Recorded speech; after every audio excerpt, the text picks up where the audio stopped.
Hi, this is Mrs. Anderson, and the purpose of this video is to review the parts of an essay using the St. Francis writing terminology so that you can feel successful when you craft your first essay in an English 1 class at St. Francis.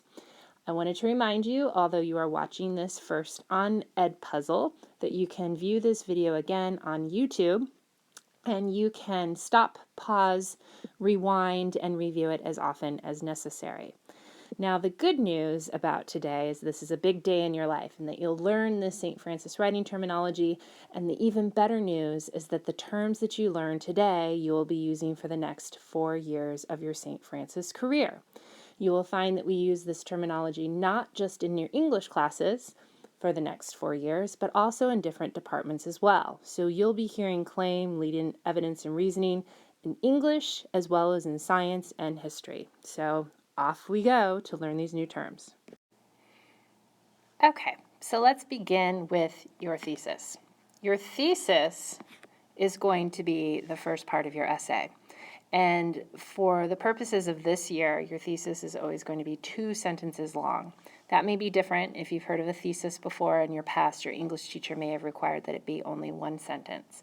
But this year, when we do your thesis, we're going to separate it into 2 sentences.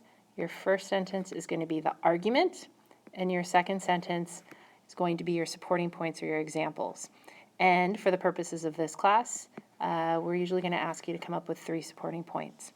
So the thesis will be how you begin your essay. You will not have an introduction this year. The thesis will serve as the introduction and the argument and the examples all rolled into one.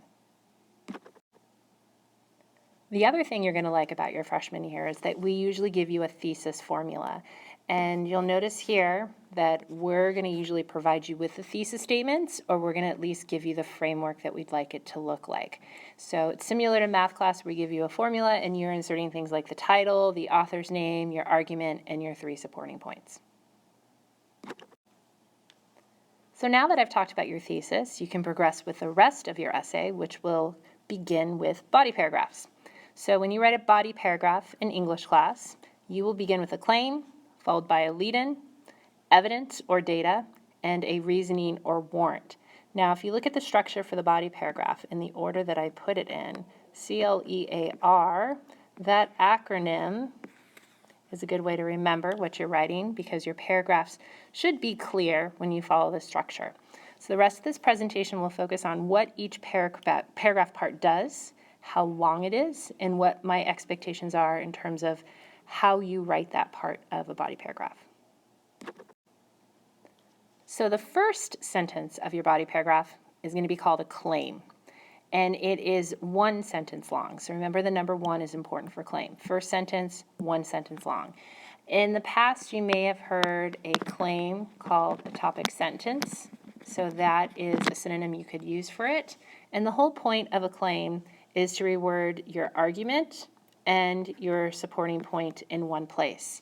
Remember, you're going to have 3 supporting points in your thesis, so as you write your body paragraph, you need to remind the reader of which supporting point you're focusing on in this particular body paragraph. Now at this point I realize I'm making a jump, that if we're following the clear structure, after the claim should come a lead-in. But I'm going to jump ahead, and instead of explaining what a lead-in is, I'm going to explain what evidence or data is first. And I feel like I need to do that in order to make a lead-in a little bit more clear. So pardon me for those linear thinkers for going out of sequence, but I think this will help. So I'm jumping ahead to the E in clear, which is evidence or data. And notice that I have some quotation marks over here because that's what evidence is. Evidence comes after the lead-in, which you will learn about very, very soon. And evidence is quite simply a quote that you found from an article, from a work of literature that we read. And the important part when you find this quote, there should only be 1 speaker or simply the narrator. So evidence shouldn't be a conversation, or it shouldn't be the narrator and dialogue. So I don't want to see, and then Sarah said, quote, and then what Sarah actually said. So just include what the narrator said or include what Sarah said, but don't include both. Now, this is something that's important to know really early on in evidence selection. You don't want your quote to be obvious, but instead allow for analysis or explanation. So I have an example here of two quotes. If you're trying to prove that a teacher is terrible, which student quote is better and why, or which quote is less obvious? Is it the quote of a student saying she's not a very good teacher? Or would it be the student saying she screamed at us in class today and said we should all go to hell? Hopefully, you're picking the second one, because the second one allows for some analysis. You could look at the fact that this person was screaming and this person was using words like hell in class, and you could elaborate on why that makes someone a terrible teacher, as opposed to the first example, which is provided here. And it would pretty much be an analysis of, well, she's not a very good teacher because the student says she's not a very good teacher. So when you're looking for evidence, remember, you want to look for something that you can analyze rather just restate what is already being said. So now I'm jumping back to the L in a clear paragraph, and that is lead-in. Okay, the L stands for lead-in. The lead-in comes before the quote or the data. But I had to talk about what a quote or data was first, because a lead-in is the information that you write in your essay to explain the quote a little bit better. Not what's in the quote, but actually what's going on before the quote. So it's typically 2 to 3 sentences long, and it talks about what's happening before and who said it to whom. So these examples that I had earlier about somebody claiming a teacher was terrible, I'd want to know, well, what class are we talking about? Which teacher? Which student said that the teacher screamed and told us all to go to hell? So providing those details provides some context or some understanding for the reader. And a lead-in is necessary so that the quote is not in isolation. So now I'm finishing with the R in a clear paragraph, and the R stands for reasoning. So reasoning will sometimes be referred to as a warrant, and that's a term we borrowed from law enforcement, because a warrant legally gives somebody the justification to search someone's house. And that's what a reasoning or a warrant is in your essay. It analyzes how the quote proves the argument, or it's justifying how this quote that you found proves what you claim it's proving. Now, in terms of length for a warrant or a reasoning, it's usually twice the length of the data. So if the quote that you found is 2 lines long, your reasoning is probably going to be about 4 lines long. If the quote is 1 line typed, then your warrant should be at least 2 lines. So that's a general rule of thumb for this. To write an effective warrant, the best thing to do is look for keywords from the quote that you selected as evidence or as data. Identify those words and explain how those words, phrases are important to the argument that you're trying to make.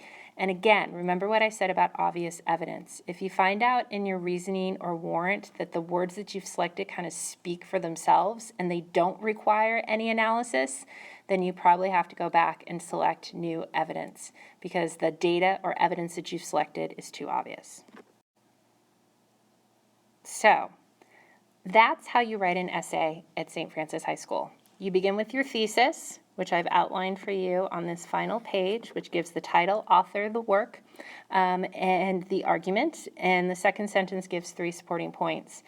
After that, you could write body paragraphs, as many body paragraphs as you need, but the hint is if you have 3 supporting points, you're probably going to be writing 3 body paragraphs. If you have 2 supporting points, you're probably going to be writing 2 body paragraphs. So the structure of that thesis sets up the organization of the rest of your essay.